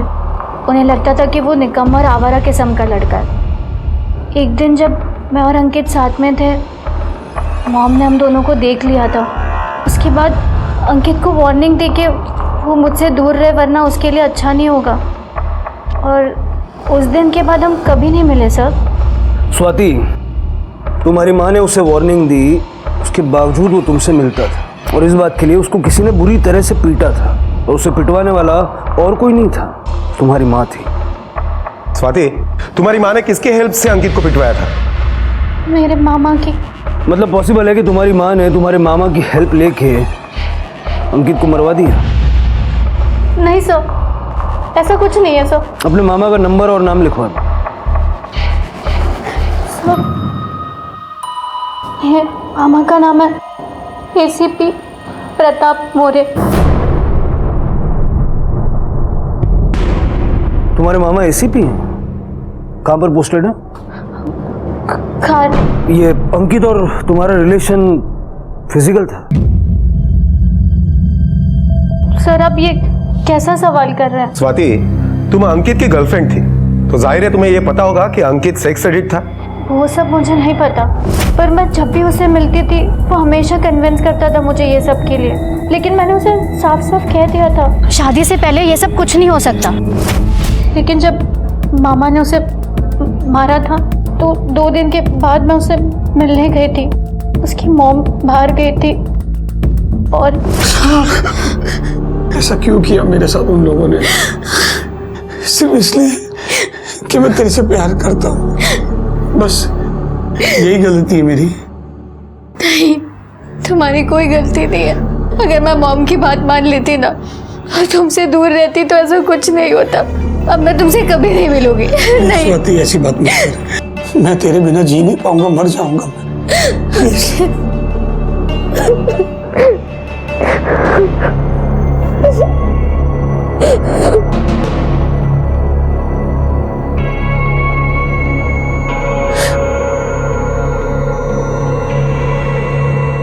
मतलब तुम दोनों के बीच में इंटीमेसी थी? सब पहली और आखिरी बार था। अंकित से आखिरी बार बात कब हुई थी? 12 तारीख को, कि गायब होने के 1 दिन पहले। हम अगले दिन मिलने वाले थे। 13 तारीख को सर मैंने उसे बहुत फ़ोन किया, फ़ोन बंद था। और फिर नेक्स्ट डे न्यूज़ में देखा कि उसका खून हो गया। स्वाति, जब तक ये केस सॉल्व नहीं हो जाता शहर से बाहर मत जाना और अपनी सारी डिटेल्स लिखवा के जाना।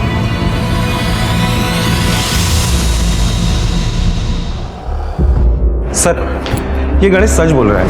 जिस दिन अंकित का मर्डर हुआ उस दिन वो पूरे वक्त के लिए ऑफिस में ही था और हमने पूछताछ की तो ये पता चला है कि ना ही किसी पुलिस वाले के साथ उसकी जान पहचान है और ना ही किसी आर्मी वाले के साथ। और गणेश को जिन लड़कों ने पीटा वो उस दिन लोकल चैलेंज क्रिकेट मैच खेल रहे थे और इस बात का एक नहीं कई सारे गवाह हैं। सर, संतोष भी अपने भांजे के मुंडन में प्रतापगढ़ में था। सर, अगर इनमें से किसी ने नहीं मारा है तो आखिर मारा किसने? सर, स्वाति के घर का एड्रेस A24 निर्मला कॉलोनी लोखंड वाला है। अंकित के केस से रिलेटेड जितने भी लोग हैं उनमें से एक से ये एड्रेस मैच हो रहा है। ये देखिए, नैना देशमुख, अंकित की क्लाइंट। स्वाति से क्या लेना देना? सर, वो मेरी बेटी है। तो आप जानती थी कि अंकित आपकी बेटी का बॉयफ्रेंड है जो उसके साथ? नहीं सर, मैंने कुछ नहीं किया। वो उस दिन मैंने इन्हें झूठ बोला था। एक्चुअली एक बार मैं उसके साथ कैजुअल सेक्स में इन्वॉल्व हुई हूँ। दरअसल जब मैंने दरवाज़ा खोला तब मैंने देखा कि वहाँ अंकित खड़ा है। हॉट। तुम यहाँ क्यों आए हो? देखो, मुझे यहाँ कोई तमाशा नहीं चाहिए। अभी मेरा कोई गेस्ट आने वाला है। मैं ही वो गेस्ट हूँ सासू माँ। क्या बकवास कर रहे हो तुम? बकवास नहीं कर रहा हूँ मैं। रसिक भाई ने मुझे ही भेजा है आपकी खातिरदारी करने को। चले। नहीं, तुम जाओ यहाँ से। Deal cancel. नहीं, पार्सल आ गया है, पेमेंट तो करनी पड़ेगी। पेमेंट? ये लो अपने पैसे और दफा हो जाओ। गो। तो आपका मतलब है कि वो यहाँ सिर्फ एक बार आया था? नहीं, उसके बाद दोबारा आया था, 1 हफ्ते या 10 दिन बाद। सोचना भी मत कि तुम मुझे परेशान कर सकते हो। एक बार पहले मेरा भाई तुम्हें पिटवा चुका है ना। मुझे मजबूर मत करो कि मैं उसे दोबारा बुलाऊं। ठीक है, बुला लो। हाँ, बुला लो। हाँ? यस। फिर मैं, तुम और तुम्हारा भाई तीनों मिलकर ये वीडियो देखेंगे। बहुत मजा आएगा।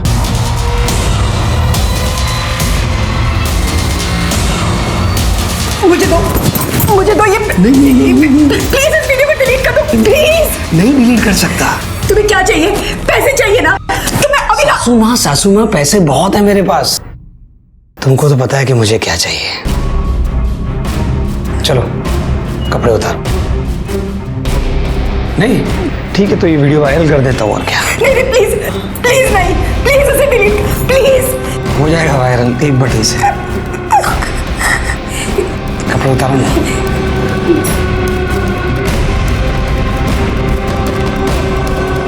सो उसकी बात मानने के अलावा मेरे पास और कोई चारा नहीं था। उसके बाद जिस दिन भी उसका मन करता वो यहाँ आता रहा, पैसों के लिए नहीं, रसीक भाई के भेजने पर भी नहीं, बल्कि मेरे साथ जबरदस्ती करने। जिस दिन आपको उसकी लाश मिली उस दिन भी वो पहले यहाँ आया था, और उस दिन भी उसने मेरे साथ जबरदस्ती की और फिर यहाँ से चला गया। पर इसके बाद वो कहाँ गया, क्या हुआ, मुझे कुछ नहीं पता। इतना सब कुछ होने पर आपको नहीं लगा कि पुलिस को बताना चाहिए? एसीपी मोरे साहब तो आपके भाई हैं। साहब को पता है ना, अगर कोई भी बात पुलिस तक पहुंच जाती है तो फिर उसे पब्लिक होने में भी वक्त नहीं लगता। मेरी बेटी स्वाति, वो क्या सोचती मेरे बारे में, मेरा भाई क्या सोचता, और मैं इतना बड़ा रिस्क नहीं।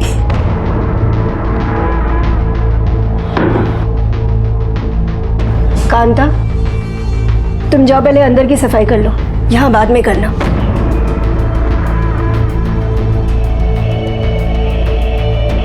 आप कुछ कह रही थी? सो मैं आपसे विनती करती हूँ, प्लीज इस बारे में स्वाति से कुछ मत कहिएगा, प्लीज सर। देखिए, ऐसा कोई प्रॉमिस तो हम आपसे नहीं कर पाएंगे। और एक और बात, जब तक ये केस सॉल्व नहीं हो जाता आप शहर से बाहर मत जाइए।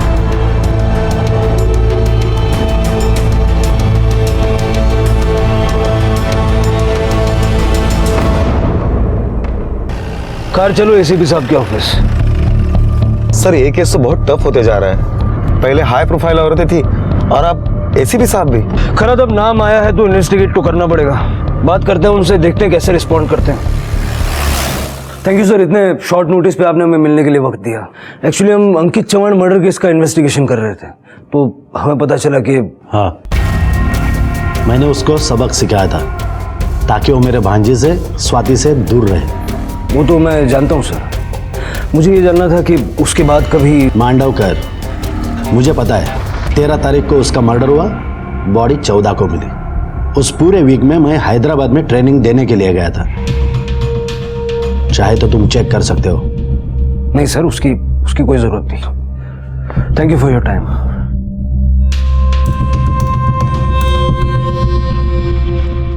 सर आपको क्या लगता है एसीपी साहब सच बोल रहे हैं? अगर वो कह रहे हैं कि ट्रेनिंग पर थे तो ट्रेनिंग पर ही होंगे। ये भी हो सकता है कि मोरे साहब ने किसी को अंकित की सुपारी दी हो। सर अगर ऐसा है तो हम उनके कॉल रिकॉर्ड तो चेक कर सकते हैं ना? नहीं करा तो वो ऑकवर्ड हो जाएगा। ऐसा करो, स्वाति को बुलाओ। Okay sir. जब अंकित ने तुम्हारे साथ संबंध बनाया तो क्या उसने वीडियो रिकॉर्ड किया था? साहब को अंकित का फोन मिल गया? स्वाति, जो मैंने पूछा उसका जवाब दो। सर, उसने मुझसे बहुत रिक्वेस्ट की थी सर, तब मैंने उसे परमिशन दी। मुझे बहुत भरोसा था सर उस पर।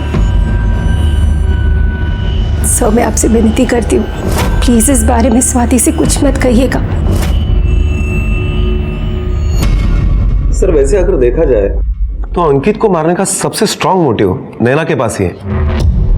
हो सकता है कि अंकित का मर्डर करने के लिए नैना ने किसी की हेल्प ली हो।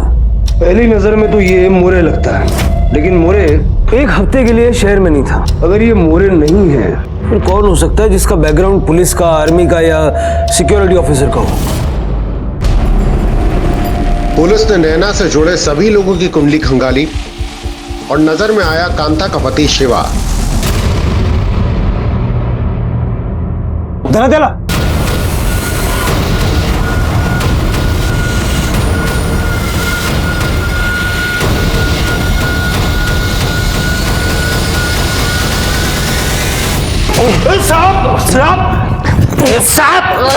सच बोले? खरबल साहब मैंने कुछ किया ही नहीं तो क्या बोलूं साहब? कुछ नहीं किया।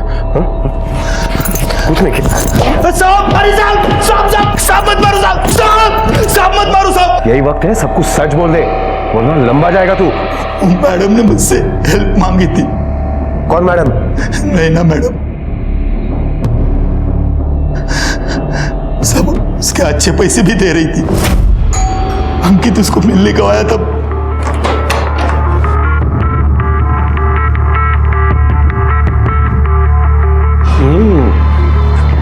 वो पास ही में एक क्लाइंट के पास आया था। मज़ा तो बहुत आया, लेकिन जो नशा पुरानी शराब में है वो नहीं मैं कहा।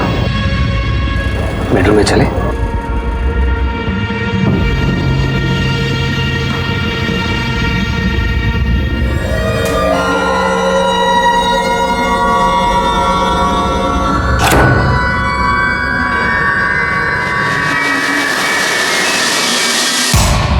साहब, मेरा एक दोस्त बाहर गाँव गया था, उसके खोली खाली थी। मैडम ने अंकित को मेरे साथ में उस खोली में छोड़ा और बोली कि वार्निंग दी कि उसे छोड़ने के पहले उसे तोड़ दे ताकि वो आगे से परेशान नहीं करे। मैं सिक्योरिटी डिपार्टमेंट में काम करता हूँ, मुझे पता है किसको किधर मारना है किधर नहीं मारना है, इसलिए सेफ मारा साहब उसे ताकि चोट नहीं दिखे। मगर साहब दारू के नशे में पता ही नहीं चला। सब मैंने देखा वो मर गया था, मैं वैसे डर गया, मैंने मैडम को फोन किया।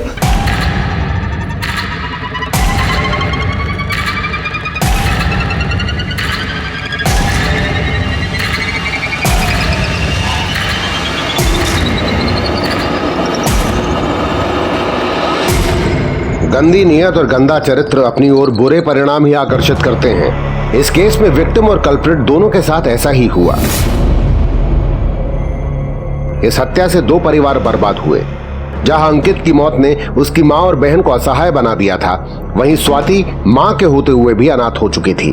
क्राइम पेट्रोल्स के और भी दिलचस्प कहानी देखने के लिए हमारे चैनल को सब्सक्राइब करें और बेल आइकॉन दबाना न भूलें।